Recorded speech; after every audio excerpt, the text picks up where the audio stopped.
GKR 3D CAD training centre. நம்ம வந்து இப்போ 3D ஸ்கெட்சை பற்றி பார்க்க போகிறோம். அதுக்கு முன்னாடி ஃபஸ்ட்டு நம்ம சில மாடல்ஸ்லாம் ஓப்பன் பண்ணி வச்சுருக்கோம், அதை பார்த்துடலாம்.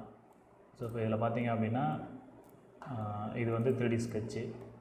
ஸோ இந்த 3D ஸ்கெட்சை யூஸ் பண்ணி நம்ம வந்து ஒரு ஸ்வீப் பண்ணியிருக்கோம். ஸோ அதே மாதிரி இன்னொரு மாடல் இருக்குது, அதையும் பார்த்துடலாம். இதில் பார்த்தீங்கன்னா இதுலேயும் வந்து ஒரு 3D ஸ்கெட்ச் யூஸ் பண்ணி ஒரு 3D பைப் ஒன்று பண்ணியிருக்கோம். ஸோ இப்போ வந்து நம்ம எப்படின்னு பார்க்கலாம். ஸோ ஃபஸ்ட்டு நியூ ஃபைல் ஒன்று ஓப்பன் பண்ணிக்கிறேன். பார்ட்டை செலக்ட் பண்ணிவிட்டு ஓகே கொடுக்குறேன். ஸோ பிளேனை வந்து ஹைட் பண்ணிக்கிறேன். ஃபஸ்ட்டு வந்து நம்ம ஸ்கெட்சை செலக்ட் பண்ணுறோம். ஸ்கெட்சுக்குள்ளே போனோடனே இந்த இடத்துல பார்த்தீங்க அப்படின்னா ஸ்கெட்சுக்கு கீழே ஒரு ஆரோ மார்க் இருக்குது. அந்த ஆரோ மார்க்கை செலக்ட் பண்ணிவிட்டு அதில் 3D ஸ்கெட்சுன்னு ஒரு ஆப்ஷன் இருக்குது. ஸோ அதை செலக்ட் பண்ண போகிறோம்.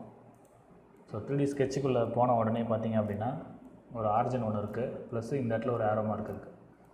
ஸோ இங்கே ஒரு சிம்பிள் இருக்குது. இந்த சிம்பிளில் எக்ஸு ஒய் இசட் 3 டைரெக்ஷன்லேயும் ஒரு ஆரோ மார்க் இருக்குது. ஸோ இப்போ நம்ம என்ன பண்ண போகிறோம் அப்படின்னா ஸ்கெட்சில் வந்து வேறு டைரெக்ஷனில் வரைஞ்சிக்கலாம். அதாவது எக்ஸு ஒய் இசட் 3 டைரெக்ஷன்லேயும் வந்து லைன் வரைஞ்சோ இல்லைனா சர்க்கிளில் வரைஞ்சோ வந்து ஒரு ஷேப் க்ரியேட் பண்ணிக்கலாம். ஸோ அதை இப்போ பார்க்க போகலாம். ஃபஸ்ட்டு வந்து லைன் செலக்ட் பண்ணுறேன். லைனை செலக்ட் பண்ணிவிட்டு ஃபஸ்ட்டு வந்து ஆரிஜன்லேருந்து ஆரம்பிக்கிறேன். ஸோ ஃபஸ்ட்டு ஆரிஜன்லேருந்து ஆரம்பித்து ஒரு ஸ்ட்ரெயிட் லைன் வரைகிறேன். என்ன டைரெக்ஷன் பார்த்தீங்க அப்படின்னா இந்த இடத்துல எக்ஸ் டைரெக்ஷனில். ஸோ எக்ஸ் டைரெக்ஷனில் ஒரு ஸ்ட்ரெயிட் லைன் வரைகிறேன். அதுக்கப்புறம் பார்த்தீங்க அப்படின்னா மேலே ஒய் டைரெக்ஷனில் ஒரு லைன் வரைகிறேன். ஸோ அதுக்கப்புறம் பார்த்தீங்க அப்படின்னா நம்ம வந்து அடுத்த டைரெக்ஷன் வந்து போகணும். ஸோ அதுக்கு வந்து டேப் யூஸ் பண்ணணும். டேப் யூஸ் பண்ணிங்கன்னா அடுத்த டைரெக்ஷனுக்கு போயிடலாம். ஸோ இப்போ டேப் யூஸ் பண்ணி அடுத்த டைரெக்ஷனுக்கு போகிறேன். அதே மாதிரி திருப்பி வேறு டைரெக்ஷனுக்கு போகலாம். இப்போ வந்து நம்ம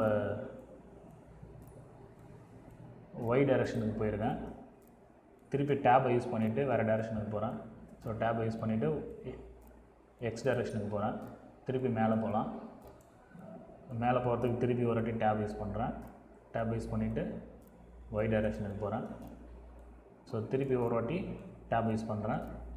உங்களுக்கு வந்து இசட் டைரெக்ஷனுக்கு போகிறேன். ஸோ திருப்பி ஆரிஜினுக்கே போயிட்டு க்ளோஸ் பண்ணிடுறேன். ஸோ இப்போ பார்த்தீங்க அப்படின்னா ஒரு 3D ஸ்கெட்ச் வந்து வரைஞ்சிருக்கோம். ஸோ இப்போ நான் என்ன பண்ண போகிறேன் அப்படின்னா இந்த லைனை செலக்ட் பண்ணி இது வந்து ஒய் டைரெக்ஷனில் வரையணும். ஆக்சுவலாக ஒய் டைரெக்ஷன் கொடுக்குறேன். ஸோ ஆட்டோமேட்டிக்காக ஒய்க்கு மாறிடும். ஸோ இதை நீங்கள் வந்து ட்ராக் பண்ணி என்ன வேணாலும் பண்ணிக்கலாம். ஸோ இப்போ இந்த எல்லா லைனையும் செலக்ட் பண்ணி நான் வந்து ஃபஸ்ட்டு ஈக்குவல் கொடுக்க போகிறேன். ஸோ அதுக்கு வந்து ஃபஸ்ட்டு எல்லா லைனையும் செலக்ட் பண்ணிக்கிறேன். எல்லா லைனையும் செலக்ட் பண்ணிவிட்டு ஈக்குவல் அப்படின்னு சொல்லிட்டு கொடுக்குறேன். ஸோ எல்லாம் வந்து ஈக்குவல் ஆகிடுச்சு. இப்போ ஒரே ஒரு டைமென்ஷன் மட்டும் பண்ணிக்கலாம். ஒரு டைமென்ஷன் பண்ணிவிட்டு 75ன்னு சொல்லிட்டு கொடுக்குறேன்.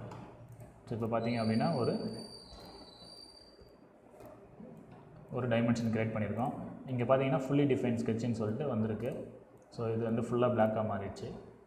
இப்போ நம்ம இதில் என்ன பண்ணலாம் அப்படின்னா ஒரு ஸ்வீப் பார்க்கலாம். அதுக்கு முன்னாடி வந்து ஒரு ஃபில்லட் அடிச்சிடலாம். இதில் வந்து எல்லா கார்னரையும் செலக்ட் பண்ணி ஒரு ஃபில்லட் அடிக்கிறேன். இது வந்து எஸ்என் கொடுக்குறேன்.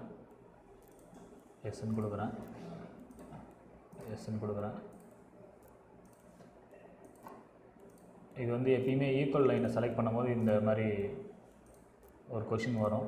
ஸோ அதுக்கு வந்து நம்ம எப்பயுமே எஸ்என் கொடுக்கணும். கொடுத்தோன்னா ஆட்டோமேட்டிக்காக வந்து அது வந்துடும். ஸோ இப்போ பார்த்தீங்க அப்படின்னா இது வந்து ஃபுல்லாக முடிஞ்சிடுச்சு. இப்போ இந்த ஸ்கெட்சை விட்டு வெளியில் வந்துடுறேன். வெளியில் வந்த உடனே நம்மளுக்கு வந்து 3D ஸ்கெட்ச் ரெடி ஆகிடுச்சு. இப்போ என்ன பண்ண போகிறோம் அப்படின்னா நம்ம வந்து ஃபியூச்சரில் போயிட்டு ஸ்வெப்ட் பார்க்க போகிறோம். ஸ்வெப்ட் வந்து பார்க்கறதுக்கு முன்னாடி ஃபஸ்ட்டு இந்த இடத்துல வந்து இந்த பாயிண்டில் ஒரு பிளேன் க்ரியேட் பண்ணி அந்த பிளேனில் ஒரு சர்க்கிள் போட போகிறேன். ஸோ ஃபஸ்ட்டு பிளேனை செலக்ட் பண்ணிவிட்டு இப்போ பார்த்தீங்க அப்படின்னா பிளேன் வந்து கரெக்டாக அந்த பாயிண்ட்லேயே வந்திருக்கு. இன்னொரு லைனை செலக்ட் பண்ணுறேன். லைனை செலக்ட் பண்ணால் கரெக்டாக நார்மல் டு இந்த லைனுக்கு வந்து நார்மலாக வந்து ஒரு பிளேன் வந்திருக்கு. ஸோ இப்போ இதை நான் ஓகே பண்ணுறேன். ஸோ இந்த பிளேனில் ஒரு சர்க்கிள் வரைகிறேன்.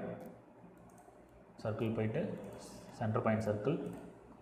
அதுக்கப்புறம் அதை டைமென்ஷன் பண்ணுறேன். டைமென்ஷன் வந்து 15. ஸோ இப்போ வந்து இந்த ஸ்கெட்சை விட்டு வெளியில் போயிடலாம்.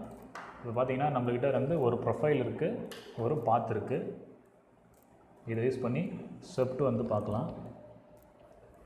ஃபஸ்ட்டு வந்து ப்ரொஃபைல் செலக்ட் பண்ணுறேன். இது வந்து அடுத்தது வந்து பாத். ஸோ இதை முடித்த உடனே வந்துடுச்சு உங்களுக்கு. இப்போ நான் ஓகே கொடுத்த உடனே ஃபுல்லாக உங்களுக்கு தெரியும். இதை நான் செலக்ட் பண்ணிவிட்டு இங்கே வந்து ஷேடட் வந்து வச்சுக்கிறேன். ஸோ வந்து ஸ்மூத் கர்வாக மாறிடும். அதுக்கப்புறம் வந்து நான் இதை வந்து ரைட் கிளிக் பண்ணிவிட்டு எப்படி வந்து கலர் சேஞ்ச் பண்ணுறது அப்படின்னு சொல்கிறேன். இது உள்ள அப்பியரன்ஸ்குள்ளே போயிட்டு பாடியை செலக்ட் பண்ணிவிட்டு இதில் என்ன கலர் வேணுமோ அந்த கலர் வச்சுக்கலாம். இப்போ நான் அந்த கலர் வைக்கிறேன். ஓகே, இதோட வந்து நம்ம இந்த ஸ்கெட்சை முடிச்சுக்கலாம். GKR 3D CAD training centre